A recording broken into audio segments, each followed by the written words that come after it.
Watch out, it's a live mic.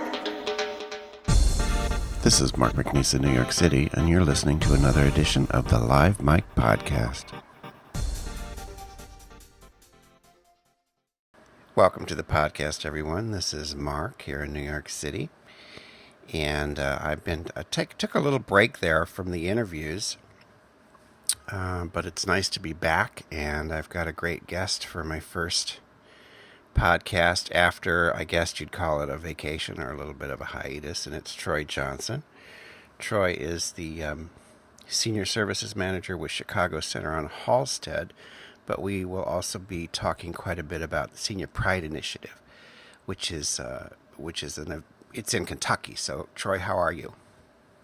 I'm fine, Mark. Thank you so much for having me back, and I guess it's kind of an honor to be your first guest after your break.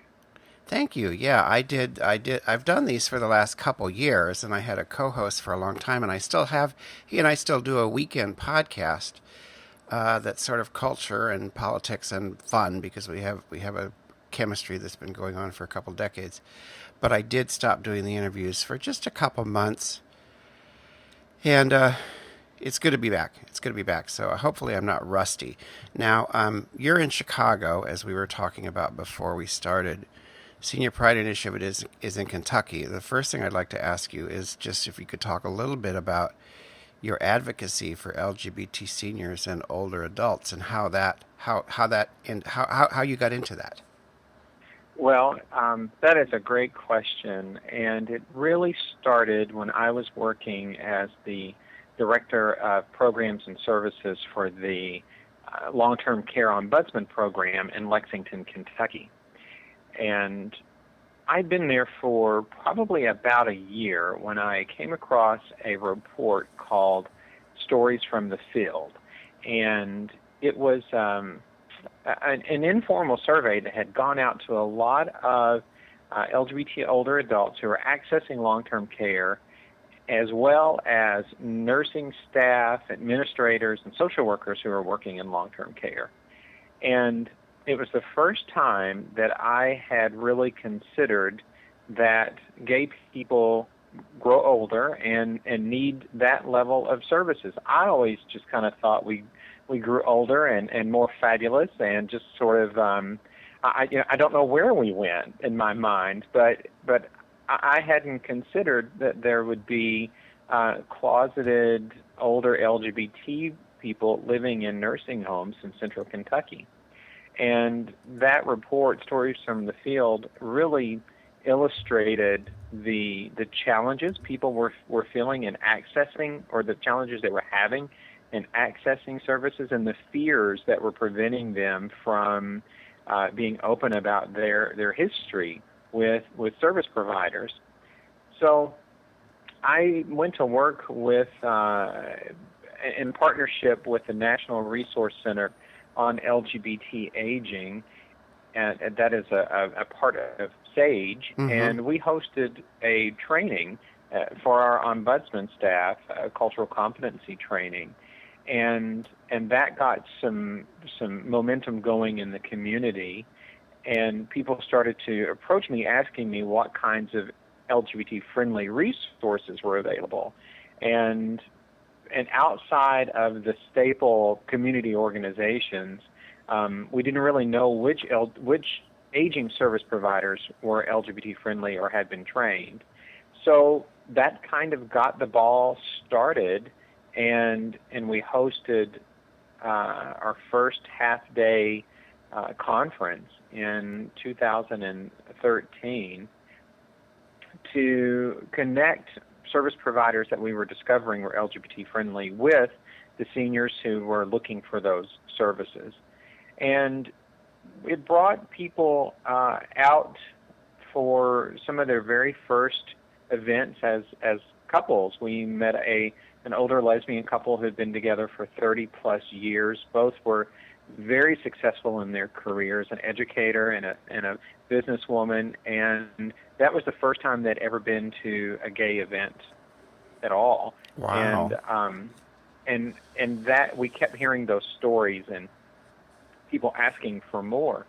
So the work grew into both advocacy and hosting this annual conference for LGBT elders, and the conference name is Growing Older, Growing Bolder, which we kind of think is what a lot of seniors hope to do. A lot of mature and aging LGBT people hope to do, that they can be more open and also feel safe and like they're part of a greater community as they age.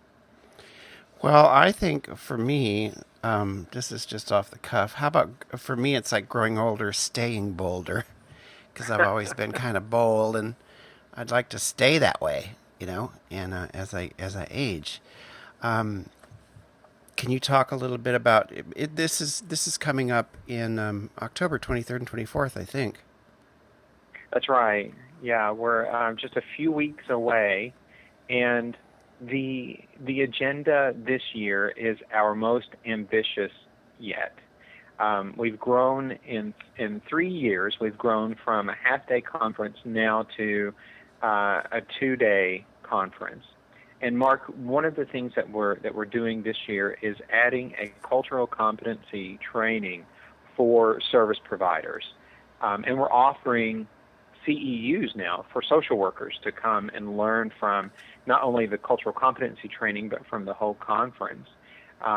And all of the speakers, with the exception of myself, are over the age of 50, and they're all experts in their respective fields. So we're going to start the weekend with a cultural competency training for service providers, but it's also really good information on equipping elders to self-advocate at their doctor's office or in whatever kind of service that they're accessing, where they can self-advocate and know what to ask for, and know what to sort of push the service provider a little bit to open up and be a bit more inclusive. We have on Friday evening a free screening of the award-winning documentary Gen Silent, and this will be its second time shown to the public in Lexington. But we're also backing that documentary up with a panel of LGBT older adults who can talk about both their impressions of the stories that they see in Gen Silent, but also about their experiences growing up or coming out of the closet in central Kentucky. And their stories help put a local face on the issue of LGBT aging. Mm-hmm. And then on Saturday, we've just got it loaded up from early in the morning until early afternoon. We have Terry Clark from Pennsylvania coming to talk about successful aging. We have a local attorney who's going to talk about marriage for seniors. We have a retired social worker who's worked in Lexington for many, many years, who is going to talk about the history of the LGBT community in Lexington and how it's grown and changed over the years, how culture has shaped that community. And also we're very excited, since marriage is on the agenda, we've invited David Moore and David Ermold from Rowan County to come and share their inspirational story of having to stand up for their rights many, many times in the face of discrimination and at the hands of the Rowan County clerk after the Supreme Court decision to, make marriage equality constitutional. They still had a battle to face, and so they're going to be with us as well. And I'm really excited to have them there because one of the quotes that I love is David Ermold says that the second half of their life they believe will be the best half of their life, and I think they have so much to share and impart to others who are also facing their own battles of discrimination. So the conference agenda is just packed full. We even managed to throw in a concert in the middle of all of this from our LGBT community choir.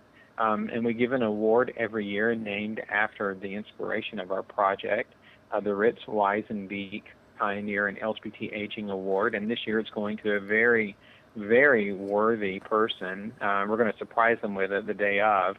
So it really is a full agenda. And we hope that people will understand that it's not just an event for older adults. It's really an event for anyone who cares about what kind of community they want to grow old in. And people to ask themselves that very important question, how do I want to age in this community? Mm-hmm. And what can I do now to start shaping it into that?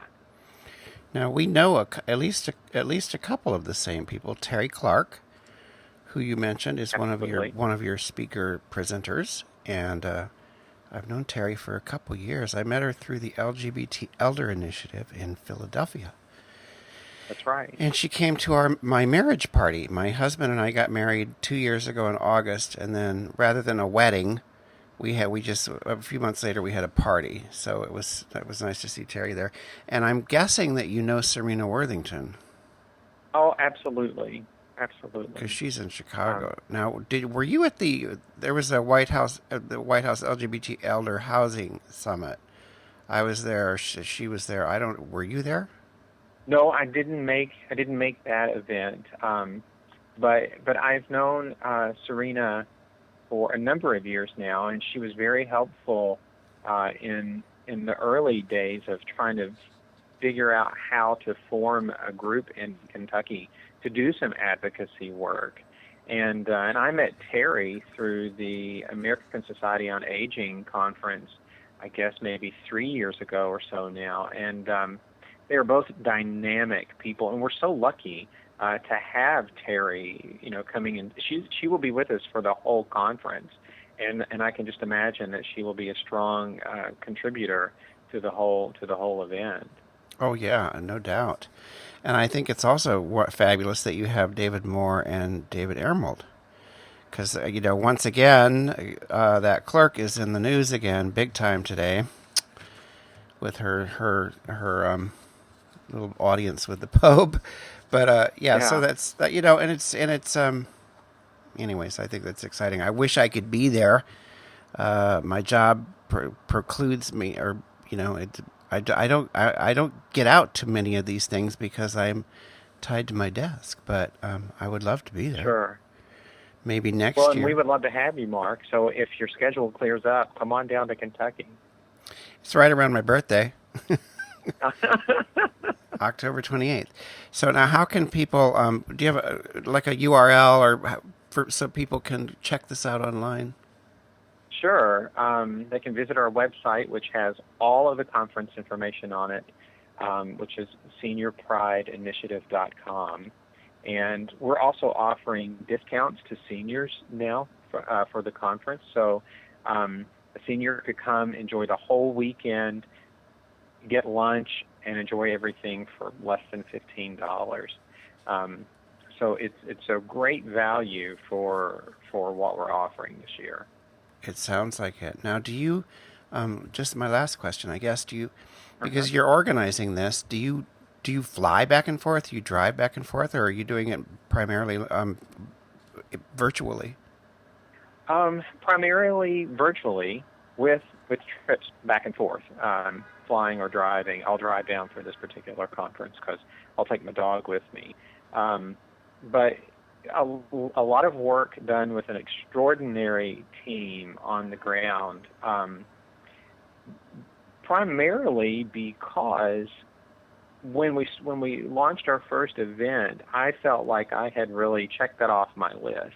And I thought, well, I'm gonna leave this in the hands of the community, because my partner and I were moving out of Lexington at that point.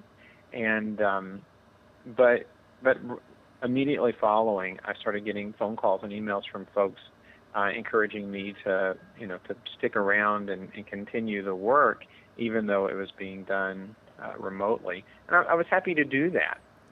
I'm very happy to do that and see this project grow. And it has gotten to a point now where the local community is so invested in this work that at the end of this year I'll be able to turn it over completely to the volunteers of Senior Pride. So it has grown. It has become rooted in the community, and I believe that Lexington and Kentucky can expect more programming like this coming out of this group because, as you know, Mark, this age population is the fastest growing segment of the United States demographic. And right now we estimate there's probably about 25,000 LGBT older adults living in Kentucky. Yeah. And with a large number of them living in Lexington and Louisville, where these services are very, very needed. My work here in Chicago is very different because I'm in a very resource-rich community, and I work in a designated community center for LGBT older adults. It's one of the few in the country. And when I think about the freedom that the older adults have here and the amount of support that they have for them through the Center on Halstead, I'm reminded about how much work still needs to be done across the country and why so many people would choose to stay in the closet as they get older or as they are moving into new housing situations or switching doctors or needing home health care providers. Just because of the difference in cultural sensitivity and training for staff, it's a striking comparison that I am keenly aware of. Yeah, over the LGBTSR.org has been going about 4.5 years now, and every once in a while I would get an email or a comment from a reader who lived in an area that was isolated or rural or, it's so easy for a lot of people to think that, think of us in terms of New York City or Chicago or Philadelphia, the urban centers. But there's an awful lot of us who don't have that, and sometimes people would say, I'm so glad you got that website because there's nothing around here, nobody to talk to. Right. No resources. So. Right. And people are looking for that. People are looking for their affinity group. They're looking to make friends. Those emotional, those needs don't change over the lifespan. Right. And I was reading today. I don't want to keep you on, but I was reading one thing that I heard about at that conference at the White House summit was they didn't use the term unfriended, but now I was reading just the other day about unfriended seniors, which is an elderly person who has no family, no caregiver. And it's a huge concern, and I would imagine it's also because one of my friends, a lesbian who's in her late 60s, said it was a huge concern for her. So these things are crucial for us, and you're right. We're all getting older. I mean, I'm going to be 57 in a few weeks. So, yeah. Well, and the other side of all of this, really, Mark, that I feel like as a community, as a LGBT community, we need to start talking about more, and that is ageism within our community. And ageism goes both ways. I see it in my work. There's a big disconnect between younger people who are in the LGBT community and our older adults. And I don't know how to close that gap exactly, but it's something that I really feel strongly that we need to start thinking about and talking about, because someone who is in their 70s or looking at their 80s, they need to start, or really the process needs to start much younger, at my age and your age, when we start thinking about how are we going to age into our 70s and 80s? Who will be our support network? Who will be the people around us to make sure that we're safe and that we're well provided for? Even if we don't need care, we still need connection, and that can help keep us healthy well into our senior years, staying active, staying connected, feeling like we have a sense of purpose. The social worker a long time ago told me we need 3 things in life to be happy, and I've never forgotten this. He said we need something to do every day, we need something to look forward to, and we need something to love. And when those things are absent from our lives is when we begin to see depression take over, isolation take over, and then that increases health concerns and mental health concerns as well. So, really starting to think about the issue of growing older as a whole community, as a real family, and what we can do to contribute to those who are ahead of us, and what we can do to help those who are younger than us understand the journey ahead of them. So there's a lot of work that is still to be done. A lot of great work is already happening across the country because of an organization like yours, organizations like SAGE and the National Resource Center on LGBT Aging. But there's still a lot more to be done. Well, Troy, thank you. You had so many great things to say. I'm really thrilled that you've got this going on there in Kentucky. And that's about it for tonight. And thank you for being sort of my first guest in a couple months. I think I did okay. I wasn't too rusty. I can still do it. I can still talk. You still got it. Well, thank you for letting me go over a little bit on time. As you can tell, this is just something that's very important to me personally, and I really want people to understand the importance of coming out for this conference, to being present for this conference in Kentucky, and just showing the community that we are here, that we are young, we are old, and we want to remain visible. Excellent. Thank you very much again. I will put this out tomorrow and send you a link. Thank you so much, Mark. Enjoy your evening. Okay, you too. Thanks. Bye.